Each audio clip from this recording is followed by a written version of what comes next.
Hello, my dear students. How are you all? So I hope you all would be doing good. So students, कल हमने permutation series को start किया था और permutation का पहला वीडियो कल हमने स्टडी किया था, जिसमें हमने फंडामेंटल प्रिंसिपल ऑफ काउंटिंग के ऊपर बात की थी। आज से हम लोग मेन जो हमारा टॉपिक है परम्यूटेशन का, वो पर्टिकुलर टॉपिक हम कवर करेंगे। सो प्लीज इस वीडियो को लास्ट तक देखिएगा, क्योंकि परम्यूटेशन चैप्टर को काफी अच्छे से हम डिस्कस करेंगे और साथ में यहाँ पे काफी क्वेश्चंस भी हम डिस्कस करने वाले हैं। तो बिना किसी देरी के वीडियो को स्टार्ट करते हैं। सो पहला जो हमारा टॉपिक है परम्यूटेशंस, तो क्या होते हैं। So we start with the definition कि distinctly ordered sets are called arrangements और परम्यूटेशन की। सपोज मेरे पास में कोई पर्टिकुलर ऑब्जेक्ट्स हैं। सपोज मेरे पास में तीन ऑब्जेक्ट्स हैं यहाँ पे ए बी और सी।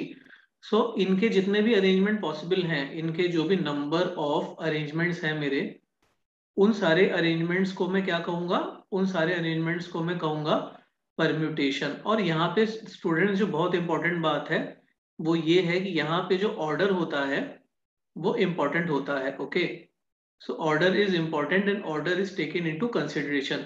फॉर एग्जांपल, अगर मेरे पास में थ्री लेटर्स जैसे मैंने यहाँ पे लिए ए बी सी है मेरे पास में, और इनसे मुझे टू डिजिट के वर्ड बनाने हैं, यानी कि मुझे यहाँ पे क्या बनाने हैं, टू डिजिट के अगर वर्ड बनाने हैं, तो देखिए मैं यहाँ पे क्या बना सकता हूँ, मैं ए बी भी बना सकता हूँ, और ऑर्डर इंपॉर्टेंट है तो मैं बी ए भी बना सकता हूँ। उसके बाद में मैं चाहूँ तो बी सी भी बना सकता हूँ, चाहूँ तो मैं सी बी भी बना सकता हूँ। मैं उसके बाद में चाहूँ तो बी सी बना लिया, फिर मैं चाहूँ तो ए सी भी बना सकता हूँ और सी ए भी बना सकता हूँ। तो यहाँ पे स्टूडेंट देखिए, यहाँ पे हमारे पास में जो ऑर्डर है वो भी इंपॉर्टेंट रोल को प्ले करेगा। This is very important. So number of arrangements, और साथ में हम ये कह सकते हैं नंबर ऑफ ऑर्डर्ड अरेंजमेंट, की जो मेरे नंबर होते हैं उनका जो अरेंजमेंट होता है वो ऑर्डर में होना बहुत जरूरी है। सो ये मेरा परम्यूटेशन होता है। So I request you to kindly note it down. और अगर मेरे पास में एन ऑब्जेक्ट्स हैं और इन एन ऑब्जेक्ट्स का मुझे आन एन ऑब्जेक्ट्स में से मुझे आर ऑब्जेक्ट को चूज करके अगर मुझे नंबर ऑफ परम्यूटेशन बनाने हैं, so number of permutation of n object taken r at a time. तो स्टूडेंट देखिए फॉर्मूला क्या रहेगा, n factorial upon n minus r factorial. तो ये मेरा फॉर्मूला रहेगा और इसको मैं डिनोट करता हूं एन पी आर के साथ में।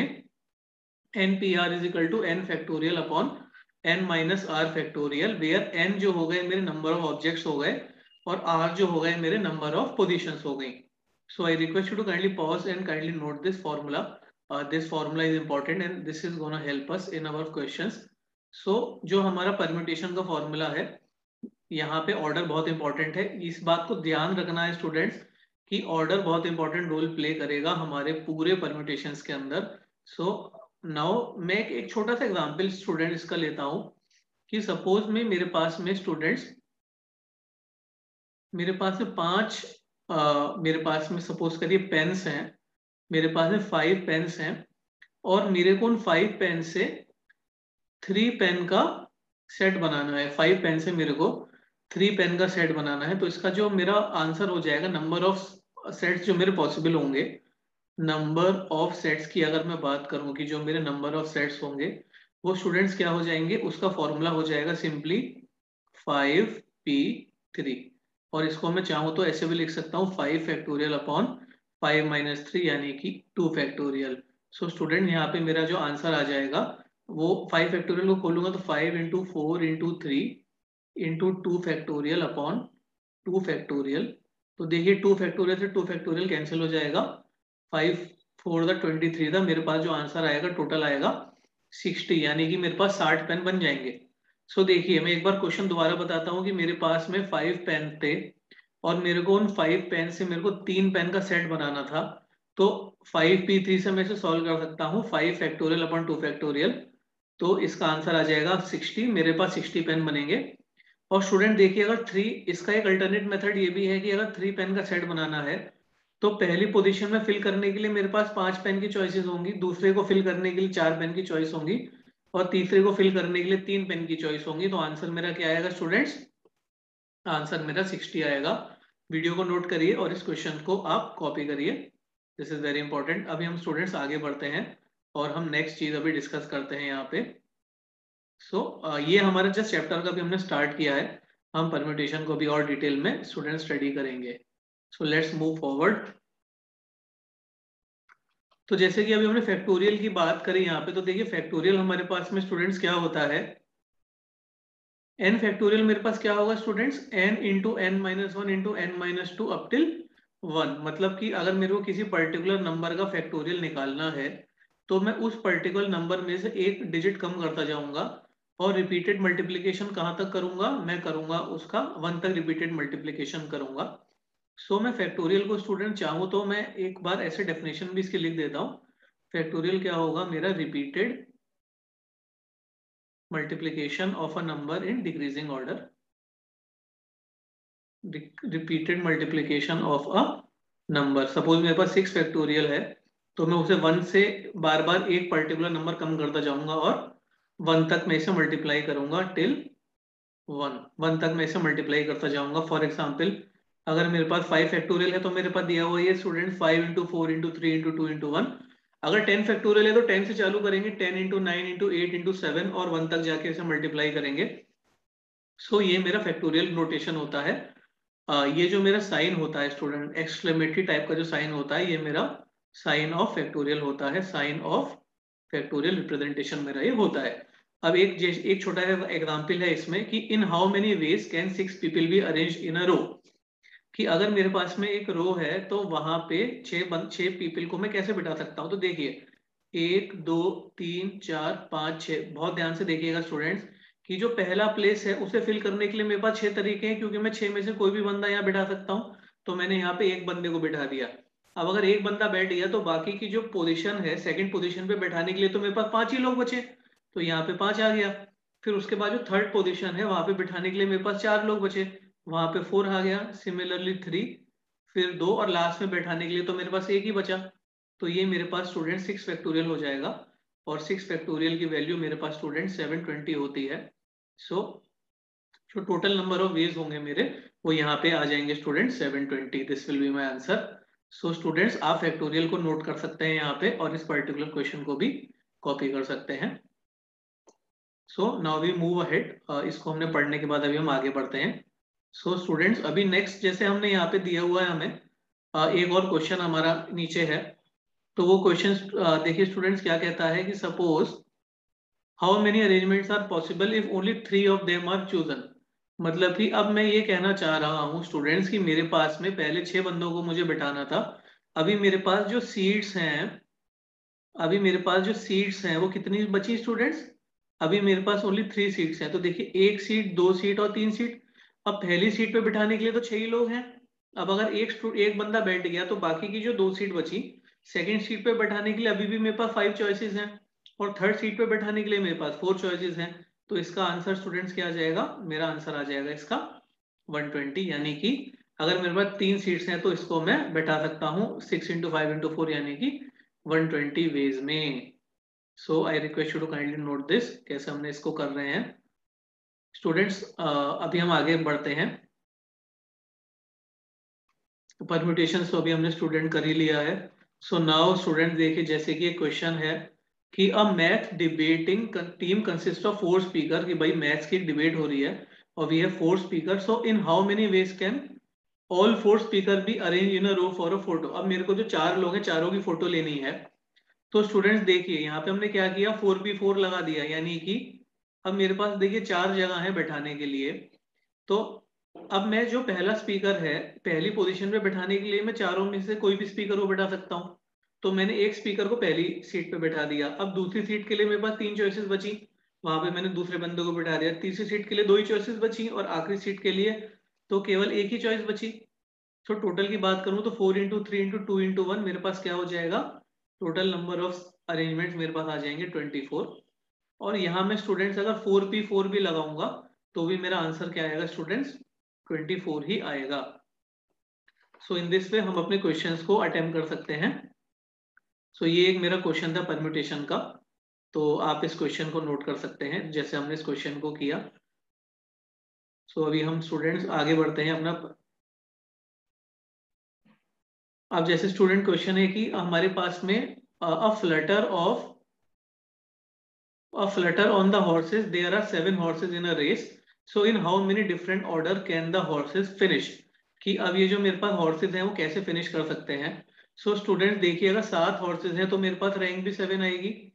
अब देखिए मेरे पास क्या होगा, स्टूडेंट्स की 7 हॉर्सेज हैं तो मेरे पास कितनी रैंक आएंगी भाई, मेरे पास R1 से लेके R2, R3, R4, R5, R6 और R7, मेरे पास 7 रैंक होगी। अब स्टूडेंट देखिए, जो पहली रैंक है इस पे मेरे पास 7 में से कोई सा भी हॉर्स आ सकता है, तो यहाँ पे मैं 7 लिख दूंगा। फिर उसके बाद में अगर एक हॉर्स मेरा फर्स्ट पोजीशन पे आ गया तो दूसरी पोजीशन पे आने के लिए 6 हॉर्स बचेंगे, फिर तीसरी पे मेरे पास 5 बचेंगे। सिमिलरली इस तरह से मैं आगे बढ़ता जाऊंगा तो लास्ट में मेरे पास जो आखिरी पोजीशन होगी उसके लिए एक ही हॉर्स बचेगा। यानी कि मेरे पास जो आंसर होगा वो क्या हो जाएगा, 7 फैक्टोरियल, या फिर मैं इसे 7 भी कह सकता हूँ। यानी कि मेरा मतलब ये हुआ कि अगर 7 हॉर्सेस हैं तो रेस में डिफरेंट ऑर्डर्स कितने बनेंगे मेरे, 7 फैक्टोरियल बनेंगे, बिकॉज हर पर्टिकुलर पोजीशन के लिए एक एक बंदा मेरा कम होता चला जाएगा। सो इन दिस वे ये मेरा क्वेश्चन हो जाएगा। अभी नेक्स्ट क्वेश्चन कह रहा है कि हाउ मेनी, कि फर्स्ट सेकंड और थर्ड पोजीशन पे जाने के लिए मेरे पास कितनी पॉसिबिलिटीज होंगी। तो स्टूडेंट्स देखिए, अभी मेरे पास अगर 3 पोजीशंस हैं, फर्स्ट पोजीशन पे 7 में से कोई भी हॉर्स जा सकता है। फिर अगर एक हॉर्स फर्स्ट आ गया तो दूसरी पोजीशन के लिए 6 हॉर्स बचेंगे, और तीसरी पोजीशन के लिए तो 5 हॉर्स ही बचेंगे। तो तीनों को अगर मैं मल्टीप्लाई करूंगा तो मेरे पास टोटल कंडीशंस इसमें आ जाएंगी 210। और 3 पोजीशन है, 7 हॉर्सेस हैं, तो इसे मैं 7p3 से भी सॉल्व कर सकता हूँ। So answer will come out to be 210। So students I request you to kindly note this in your notebook, आप इसे नोट कर सकते हैं। And now we will move forward now. चलिए स्टूडेंट्स, अभी हम आगे बढ़ते हैं।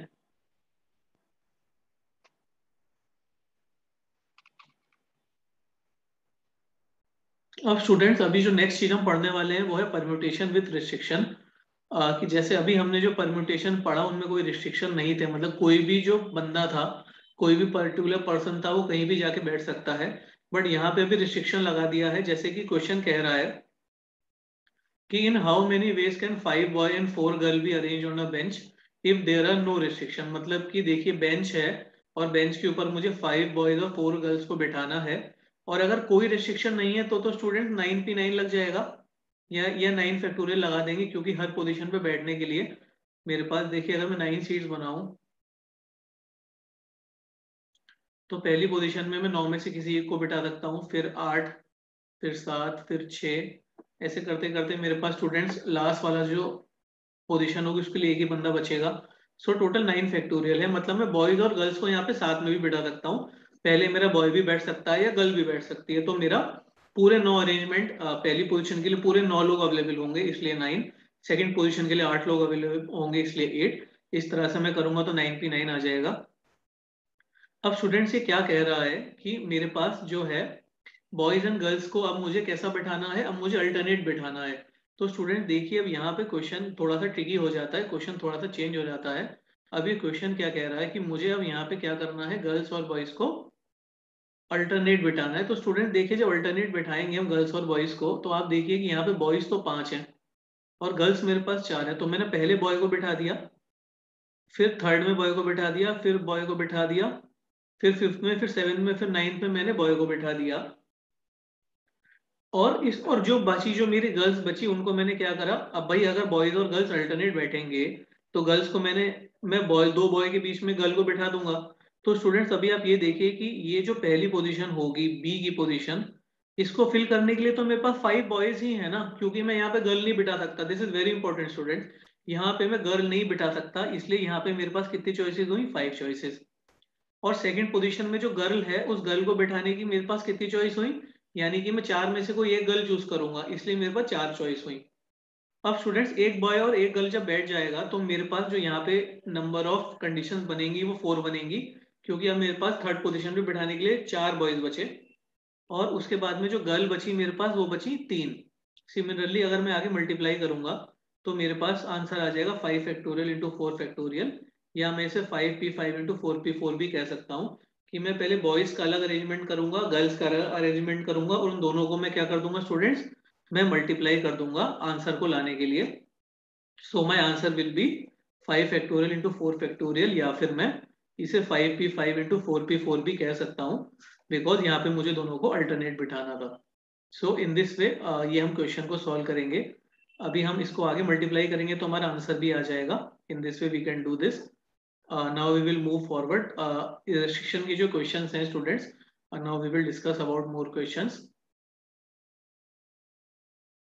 सो नाउ स्टूडेंट्स, अब हमारे पास जो अगला क्वेश्चन है वो ये कह रहा है हमसे कि ये देखिए कि in how many ways can 5 boys and 4 girls be arrange on a bench if boys and girls are in separate group.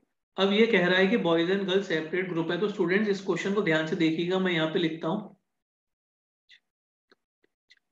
अब अगर सेपरेट ग्रुप है बॉयज, तो देखिए कि मेरे पास या तो पहले 5 में बॉयज बैठ जाएंगे, 2 3 5 बॉयज हो गए और 4 गर्ल्स हो गई। सो यहाँ पे इनको बैठाने के जो मेरे तरीके हुए वो क्या होगा स्टूडेंट्स, 5 फैक्टोरियल इंटू 4 फैक्टोरियल। और एक सेकंड तरीका मेरे पास और होगा, जहां पे मैं क्या करूंगा, मैंने पहले गर्ल्स को बैठा दिया और इसके बाद मैं बॉयज को बैठाऊंगा। सो ये दोनों तरीके मेरे पॉसिबल होंगे स्टूडेंट्स। तो यहाँ पे जो होगा मेरा आंसर आएगा 4 factorial into 5 factorial. So total अगर मैं अरेंजमेंट्स की बात करूं तो 5 फैक्टोरियल इंटू 4 फैक्टोरियल ऊपर और नीचे 4 फैक्टोरियल इंटू 5 फैक्टोरियल, यानी कि 5 factorial into 4 factorial multiplied by 2। तो मेरा जो आंसर होगा 5p5 इंटू 4p4 इंटू 2। तो ये मेरा आंसर होगा। क्योंकि ये देखिए मैंने यहाँ पे अरेंजमेंट बनाए हैं, आप वीडियो को स्टॉप करिए और इन अरेंजमेंट्स को नोट कर लीजिए। क्योंकि आप कंपटीशन की तैयारी कर रहे हैं, 11th या 12th में है, या आप आईआईटी की तैयारी कर रहे हैं, इस तरह के क्वेश्चंस आप एक्सपेक्ट कर सकते हैं। सो आप इस वीडियो को नोट करके इन सॉल्यूशंस को नोट कर लीजिए। ओके, नाउ अभी हम नेक्स्ट आगे बढ़ते हैं और नेक्स्ट क्वेश्चन अभी हम इसका जैसे डिस्कस करेंगे। सो स्टूडेंट देखिए, नेक्स्ट क्वेश्चन ये कह रहा है हमारा कि हमारे पास में एन एन जिम हमारे पास में है, विश टू स्टे टुगेदर की जो एन और जिम है वो हमारे पास में एक साथ बैठना चाहते हैं। तो स्टूडेंट्स अभी आप देखिए यहाँ पे हमारे पास में इस क्वेश्चन को हम कैसे करेंगे कि हमारे पास में देखिए स्टूडेंट, हमारे पास में 5 बॉयज हैं और हमारे पास में 4 गर्ल्स हैं। सो टोटल मिला के हमारे पास 9 पीपल हैं। ठीक है स्टूडेंट्स, अब ए और जे कह रहे हैं कि हम साथ में बैठेंगे। सो स्टूडेंट्स, अब ए और जे को मैं एक पर्टिकुलर प्लेस ही कंसीडर करूंगा क्योंकि ये तो हमेशा साथ में बैठेंगे। सो ए और जे की पोजीशन को मैंने क्या कर दिया स्टूडेंट, इनको मैं फिक्स कर दूंगा। अब अगर ये मेरी ए और जे की एक पोजीशन है तो अब डेट्स बनेंगे वो मेरे कैसे कितने बनेंगे, 8 फैक्टोरियल बनेंगे। क्योंकि ए और जे को मैं हमेशा एक पर्सन कंसीडर करूंगा, यानी कि मेरे पास में जो टोटल नंबर ऑफ पोजीशन बचेंगी वो कितनी बचेंगी, 9 minus 1 is equal to 8। So students, अब किसी पर्टिकुलर पोजीशन पे बिठाने के लिए मेरे पास 9 चॉइसेस नहीं होंगी, खाली 8 चॉइसेस होंगी। अब स्टूडेंट देखिए कि मैंने यहाँ पे 8 फैक्टोरियल तो कर दिया। अब आप ये सोचेंगे कि मैंने 2 से मल्टीप्लाई क्यों किया। क्योंकि स्टूडेंट देखिए, एक केस तो ये बनेगा जब ए जे बैठे और बाकी के सारे लोग अलग बैठे, और दूसरा केस बनेगा जब ए और जे अपोजिट बैठे, यानी कि ए जे को भी तो मैं दो तरह से अरेंज कर सकता हूँ, ए जे और जे ए। सो ए जे के केस और जे ए के केस दोनों केस बनेंगे, इसलिए मैंने इसे 2 से मल्टीप्लाई भी कर दिया है, बिकॉज ए जे और जे ए दो अलग अलग केस मेरे यहाँ पे फॉर्म हो जाएंगे। So you can note this question down. इस क्वेश्चन को आप नोट कर सकते हैं वीडियो को स्टॉप करके। इन दिस वे हम इस क्वेश्चन को सॉल्व करेंगे। So now students, now we will move forward इस पर्टिकुलर वीडियो में। आई होप आपको काफी चीजें समझ में आ रही हैं और ये आपके लिए काफी इंपॉर्टेंट भी होने वाला है।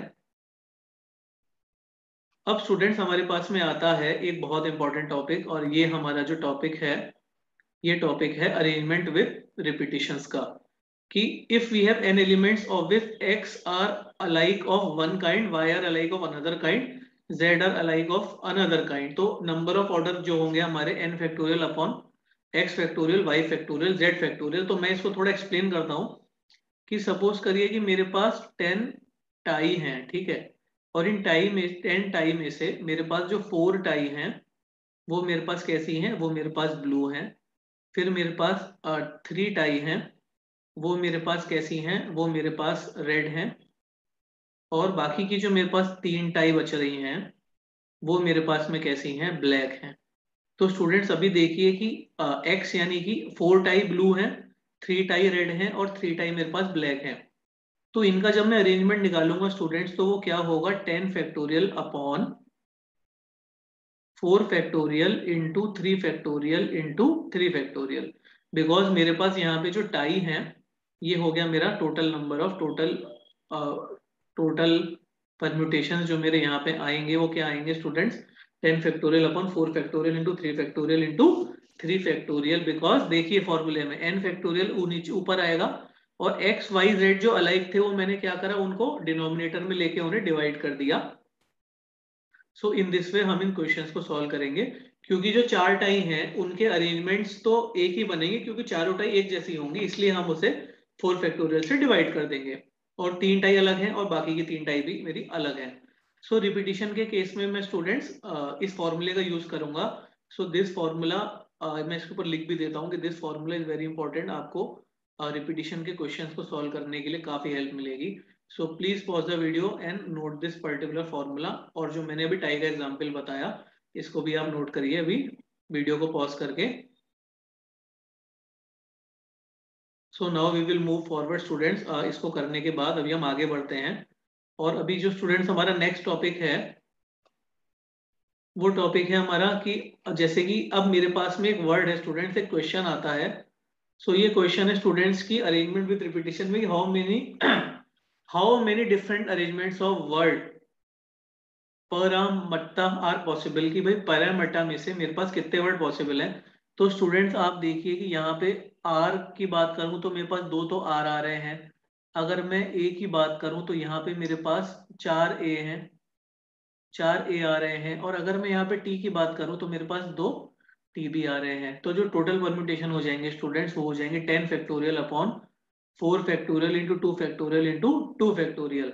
तो मैंने ऊपर वाला फॉर्मूला लगा दिया, देखिए तो मेरा जो आंसर आ जाएगा वो हो जाएगा 37,800, क्योंकि मैंने यहाँ पे क्या किया अपना पैरामीटर का जब पैरामीटर को 10 फैक्टोरियल तो टोटल नंबर ऑफ मेरे परम्यूटेशन बनेंगे, लेकिन उनको मैं 4 फैक्टोरियल 2 फैक्टोरियल और 2 फैक्टोरियल से डिवाइड कर दूंगा, बिकॉज आर ए और टी जो है मेरे कैसे हो रहे हैं, यहाँ पे रिपीट हो रहे हैं। तो students I request you to kindly make a note of this, इसको आप एक बार नोट कर सकते हैं। Now we will move forward, तो अभी हम आगे बढ़ते हैं स्टूडेंट्स इसको डिस्कस करने के बाद में। अब जैसे कि क्वेश्चन है हमारा, एक और क्वेश्चन हम ले लेते हैं students, how many arrangements of letters of word remand are possible. अगर कोई रिस्ट्रिक्शन नहीं है तो स्टूडेंट सिंपल है, how many arrangement of letter कैसे हो सकते हैं, तो 6 फैक्टोरियल हो सकते हैं स्टूडेंट्स, बिकॉज मेरे पास सेम फॉर्मूला है 6 into 5 into 4 into 3 into 2 into 1, यानी कि पहले वर्ड को चूज करने के लिए 6 पॉसिबिलिटीज, फिर 5, फिर 4, फिर 3, फिर 2, फिर 1 पॉसिबिलिटीज। अब स्टूडेंट सेकंड क्वेश्चन में कैच आ गया, देखिए ये कह रहा है कि दे बिगिन विद आर ई। अब मेरे पास क्या है कि स्टूडेंट देखिए आर और ई की पोजीशन मैंने कैसे कर दी, फिक्स कर दी। तो अब मेरे पास जो सेकंड थर्ड पोजीशन है इसको फिल करने के लिए कितने ऑप्शन बचे, 4 ऑप्शन, क्योंकि यहाँ पे या तो मैं एम भर पाऊंगा या ए भर पाऊंगा या एन रखूंगा या फिर डी रखूंगा, तो मेरे पास 4 चॉइसेस बची। उसके बाद थर्ड 3 चॉइसेस, फिर 2 चॉइस, फिर लास्ट में कितनी चॉइस बची, केवल एक ही चॉइस बची। So total number of solutions, अगर मेरे पास नंबर किससे चालू हो रहा है, आर ई से चालू हो रहा है, सो मेरे पास टोटल नंबर सॉल्यूशंस बनेंगे स्टूडेंट्स 24। और अब ये कह रहा है कि they do not begin with R E, तो do not begin with R E का तो सिंपल केस है कि ए में से नो रिस्ट्रिक्शन में से आर ई के केस हम माइनस कर दें, यानी 6 फैक्टोरियल में से 4 फैक्टोरियल माइनस कर देंगे तो हमारे पास कितने केस आ जाएंगे स्टूडेंट्स, 696 केसेस आ जाएंगे। सो इन दिस वे हम कर सकते हैं अपना दिस पर्टिकुलर क्वेश्चन। सो ये हमारा केस था स्टूडेंट्स कि अगर हम विद रेस्ट्रिक्शन कर रहे हैं विदाउट रेस्ट्रिक्शन कर रहे हैं, सो इन दिस वे हम कर सकते हैं अपने क्वेश्चन को। तो स्टूडेंट्स आई होप कि हम आज का वीडियो हम यहीं पे समराइज कर रहे हैं, हमने काफी टॉपिक अभी हमने डिस्कस कर लिए यहाँ पे। हमने पहले तो देखिए परम्यूटेशन की जो फॉर्मूला था, परम्यूटेशन का फॉर्मूला हमने डिस्कस किया। परम्यूटेशन क्या होता है हमारे पास में, arrangement of objects in a particular order, तो इसका फॉर्मूला हमने स्टडी किया। हमारा फॉर्मूला होता है NPR, यानी कि n factorial upon n minus r का फैक्टोरियल, ये फॉर्मूला हमने स्टडी किया स्टूडेंट्स। और इसके बाद में हमने अगर हमारे पास में केस होता है स्टूडेंट्स रिपीटिशन वाला केस, तो किसी पर्टिकुलर नंबर्स को अरेंज करने का जो रिपीटिशन का फॉर्मूला हमने स्टडी किया वो होता है n factorial upon x factorial into Y factorial into Z factorial. So इन फॉर्मूले को हमने स्टडी किया और परम्यूटेशन के ऊपर और रिपीटिशन के ऊपर हमने काफी क्वेश्चन भी स्टडी किए। सो स्टूडेंट्स, आई होप आपको ये वीडियो समझ में आया, आपको ये वीडियो काफी हेल्पफुल लगा। So I request you to kindly make a note of this video. इस वीडियो के ऊपर जितने भी क्वेश्चंस हैं आप घर पे प्रैक्टिस करिए। और अगर आप क्लास 11th में हैं या क्लास 12th में हैं, आप अगर आईपी मेट या क्लेट की तैयारी कर रहे हैं, या अगर आप कैट की तैयारी कर रहे हैं, कोई भी एंट्रेंस एग्जामिनेशन की तैयारी कर रहे हैं, सो इस वीडियो के क्वेश्चंस को देख के, इस वीडियो की टेक्निक्स को देख के आप अपना रिवीजन करिएगा। और अगर आपको इस पर्टिकुलर वीडियो के अंदर कोई भी डाउट है, कोई भी क्वेरी है, तो आप हमें कमेंट सेक्शन में कमेंट करके बताइए। We will be there to help you. और अगर आपको ये वीडियो अच्छा लगा तो प्लीज अपने फ्रेंड्स को, अपने दोस्तों को, अपने रिलेटिव्स को इस वीडियो को ज्यादा से ज्यादा शेयर करिए, सो दैट बहुत सारे लोग इस पर्टिकुलर वीडियो का बेनिफिट ले सके। So till then, thank you very much, all the best to all my students, thank you.